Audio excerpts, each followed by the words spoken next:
नमस्कार दोस्तों। आज की कहानी है किसान और भगवान की। तो चलिए शुरू करते हैं। किसी ने क्या खूब कहा है कि जो मुस्कुरा रहा है उसे दर्द ने पाला होगा, जो चल रहा है उसी के पाँव में छाला होगा। बिना संघर्ष के इंसान चमक ही नहीं सकता, जो जलेगा उसी दिए में उजाला होगा।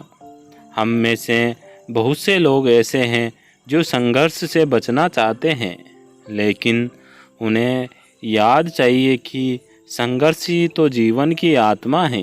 इसीलिए कहते हैं, जितना कठिन संघर्ष होगा उतनी ही शानदार जीत भी होगी। एक किसान जो भगवान को बहुत मानता था।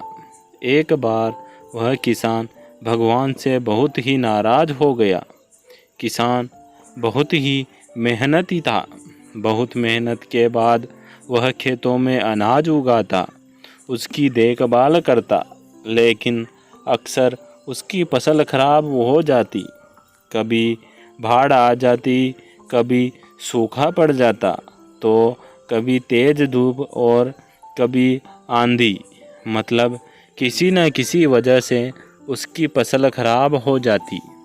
एक दिन की बात है, किसान गुस्से में आसमान की तरफ देखकर भगवान से कहता है, ईश्वर, आपको लोग कहते हैं सर्वज्ञाता मानते हैं, आपकी मर्जी के बिना एक भी पत्ता नहीं हिलता, पर मुझे तो ऐसा लगता है कि आपको तो छोटी सी छोटी बातों का भी नहीं पता है।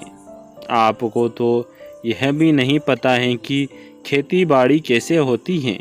अगर आपको पता होता तो हर समय जो बाढ़, आंधी और तूफान आते हैं वो फिर कभी नहीं आते। आप नहीं जानते कि इससे कितना नुकसान होता है हम किसानों का। यदि आप मेरे हाथ में ऐसी शक्ति दे दे कि जैसे मैं चाहूँ वैसा मौसम कर दूँ, फिर आप देखना, मैं अन्न के भंडार लगा दूंगा। भगवान किसान के इन तीखे वाक्यों को सुनकर मुस्कुरा रहे थे और वह किसान के सामने प्रकट हुए और बोले, मैं आज से तुझे ऐसी शक्ति देता हूँ कि तुम अपने खेतों पर तुम्हारी जैसी इच्छा हो तुम वैसा मौसम कर दोगे।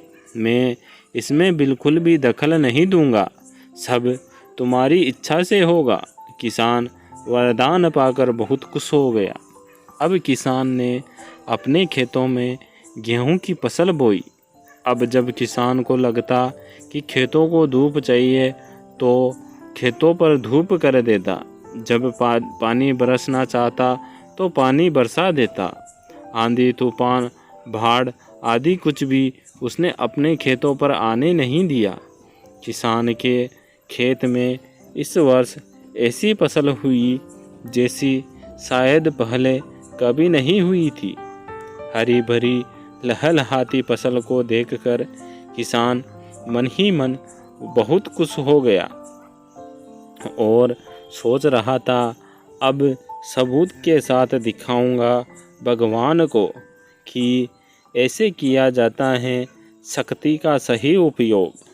मेरी सफलता तो देखकर उन्हें अपने नियम जरूर बदलने पड़ेंगे। कुछ दिन और गुजरे।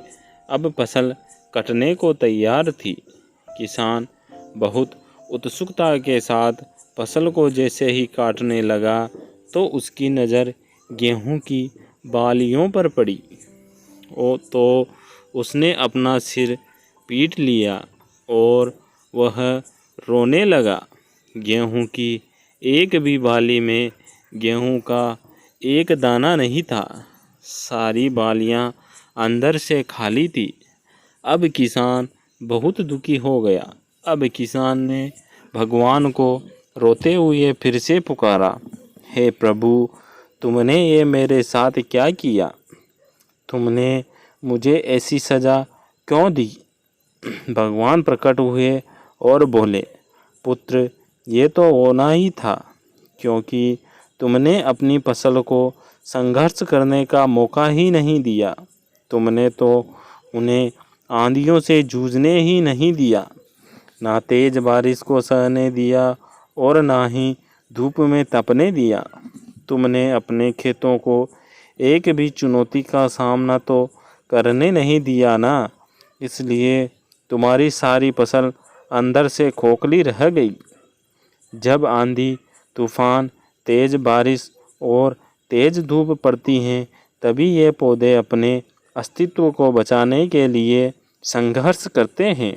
और इसी संघर्ष से तो बल पैदा होता है, जिसमें शक्ति होती है, ऊर्जा होती है। और इसी ऊर्जा पूर्ति को तूने अपने खेतों में करने नहीं दिया। तेरे खेतों में बालियां सिर्फ इसलिए नहीं फूटी क्योंकि तुमने उन्हें कठिन परिस्थितियों से गुजरने ही नहीं दिया, जहां उनके अस्तित्व का जन्म होना था। याद रखना, सोना तब तक सोना नहीं होता है, वह आग में तपने, गलने और हथौड़े से पिटने जैसे संघर्षों से होकर नहीं गुजरता है। कोयले का टुकड़ा भी हीरा तभी बनता है जब वह उच्च दाब और उच्च ताप की मुश्किल परिस्थितियों से गुजरता है। इसी तरह अगर हमारी ज़िंदगी में कोई संघर्ष ही ना हो, कोई चुनौती ही ना हो, तो हम भी इन गेहूं की बालियों की तरह खोखले रह जाएंगे। हमारा भी कोई अस्तित्व नहीं होगा। विपरीत परिस्थितियाँ, चुनौतियाँ और समस्याएं हमें और अधिक निखारती हैं। अगर जीवन में कठिन परिस्थितियाँ और चुनौतियाँ आए तो घबराना मत, बल्कि उनका डटकर सामना करना और विश्वास करना कि आप और अधिक निखर जाओगे और अधिक मजबूत बन जाओगे। किसी ने सही कहा है, जिंदगी जीना आसान नहीं होता, बिना संघर्ष कोई महान नहीं होता।